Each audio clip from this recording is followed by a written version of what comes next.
Ya Rasulullah, ya Habibullah, tak pernah ku tatap wajahmu.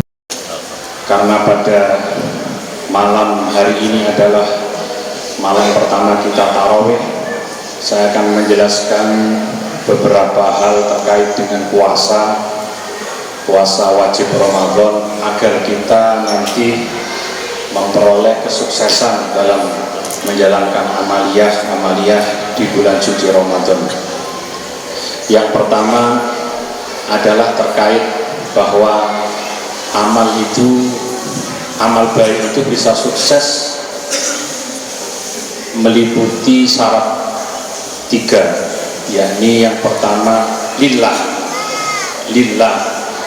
Kita semuanya sudah masyhur, sudah mengenal kata lillah ini karena setiap kali kita niat kita akhiri dengan lillahi ta'ala. Maksudnya lillah itu apa? Yakni murni ibadah Ramadan nanti itu karena Allah Ta'ala. Inilah yang disebut dengan ikhlas. Ikhlas itu bahasa Arab maknanya murni. Murni maknanya apa? Tidak kecampuran apapun, yakni murni karena Allah Ta'ala, murni mengharap ridhonya Allah Ta'ala, itu lillah. Yang kedua billah ini maknanya adalah kita berpuasa ini tidak lain karena pertolongan atau taufik dari Allah Ta'ala. Jadi kita berpuasa nanti itu sebenarnya kita dipilih, dikehendaki oleh Allah Ta'ala, dipilih untuk bisa berpuasa. Ini untuk mengikis, menghapus sifat ujub, yang mana sifat ujub ini bisa memberangus amal baik kita. Ini bahaya sekali. Makanya kita bisa beribadah itu karena pertolongannya Allah Ta'ala, namanya billah. Seperti dalam kalimat hauqala la haula wala quwata illa billahil aliyil azim. Jadi billah ini kita bisa ibadah, kita bisa sholat tarawih, kita bisa puasa, kita bisa tadarrus, kita bisa menyantuni yatim karena pertolongannya Allah Ta'ala. Itu billah. Yang terakhir fillah itu maknanya adalah sesuai dengan syariat aturan yang dikehendaki oleh Allah Ta'ala, yakni di dalam aturan fikih. Saya akan menyampaikan yang paling penting saja, yakni puasa ini adalah hukumnya fardu ain, yakni wajib bagi setiap mukallaf. Mukallaf itu maknanya orang yang dikenai tuntutan. Siapa orang yang dikenai tuntutan? Yang pertama orang Islam, yang kedua balik, yang ketiga berakal. Itu namanya mukallaf. Jadi setiap mukallaf Islam balik berakal fardu ain, wajib untuk melakukan yang namanya puasa. Nih. Kemudian siapa yang boleh tidak berpuasa? Sebenarnya ada 9, tapi saya tidak akan membahas satu persatu. Yang pertama, yang tidak boleh, yang tidak wajib berpuasa, saya ulangi, yang tidak wajib berpuasa ada 9. Yang pertama, anak kecil yang belum balik. Anak kecil yang belum balik itu tidak wajib berpuasa. Tapi sebagai orang tua, ketika punya anak umur 7 tahun, itu kewajiban orang tuanya, kewajiban walinya untuk mendidik agar melakukan ibadah puasa sebagaimana dikiaskan, disamakan dengan mendidik sholat.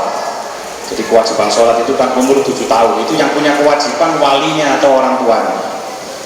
Jadi wajib hukumnya bagi orang tua untuk mendidik si anak mulai umur 7 tahun, entah itu puasa duhur, pokoknya dididik. Terus pokoknya suruh puasa ketika umur 7 tahun. Nanti nggak kuat nggak apa-apa, mokel, karena belum wajib. Tapi ketika umur 7 tahun.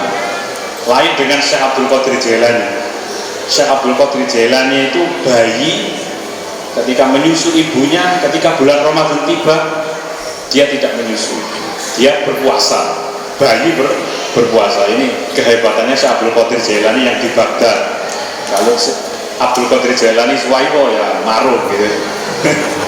Ya, jadi makanya orang-orang di sekitarnya itu kalau ini bulan Ramadan tiba nggak angel-angel. Pokoknya Abdul Qadir Jailani bayi itu enggak menyusu berarti sudah masuk bulan Ramadan. Nah, jadi yang pertama anak kecil, yang kedua orang gila itu tidak wajib berpuasa. Ya, orang gila tidak wajib berpuasa karena tidak berakal.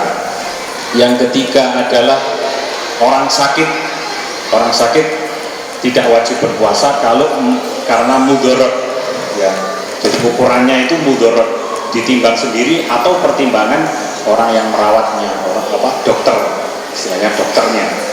Kemudian orang sakit, orang tua, selanjutnya orang tua itu juga tidak wajib berpuasa. Yang selanjutnya orang haid, orang nifas, orang hamil, orang menyusui. Dan yang terakhir orang bepergian. Orang bepergian musafir itu tidak wajib berpuasa. Tapi ada ketentuannya yang banyak orang tidak tahu. Batas boleh orang musafir, seorang musafir, orang bepergian ini tidak wajib puasa adalah 85 kilo atau sebatas diperbolehkannya qashar sholat. Dari batas kota ke batas kota, bukan dari rumah ke rumah ya. Tapi dari batas kota tempat dia tinggal sampai batas kota tempat dia tuju itu 85 kilo sebelum subuh dia berangkat. Kalau berangkatnya misalkan ke Solo, ke Semarang kok jam 7, ya wajib berpuasa, nggak boleh, harus berpuasa. Tapi kalau ke Solo, ke Semarang itu berangkatnya sebelum subuh, jam 2 dini hari, jam 1 dini hari, boleh tidak berpuasa. Ya, boleh tidak berpuasa. Jadi batasnya itu subuh dari batas kota, bukan rumah, dari batas kota ke batas kota tujuan 85 kilo. Kemudian yang terakhir yang paling penting adalah soal niat. Niat ini menurut mazhab Syafi'i wajib, rukun, karena termasuk rukunnya orang berpuasa itu niat setiap malam. Itu kalau mazhab Syafi'i setiap malam. Niatnya tempatnya di dalam hati. Niat ingsun poso sedina sesuk saking nekani dinten bulan Ramadan tahun ini karena Allah Ta'ala, kalau bahasa Jawa nih. Lah untuk nyalangi, karena menurut Imam Syafi'i itu harus setiap malam. Kadangkala kita teledor lupa. Lah ini ada solusinya untuk nalangi seperti itu, peristiwa kasus seperti itu taklid kepada Imam Malik. Nanti setelah sholat witir saya akan tuntun taklid kepada Imam Malik, diniati puasa sebulan penuh.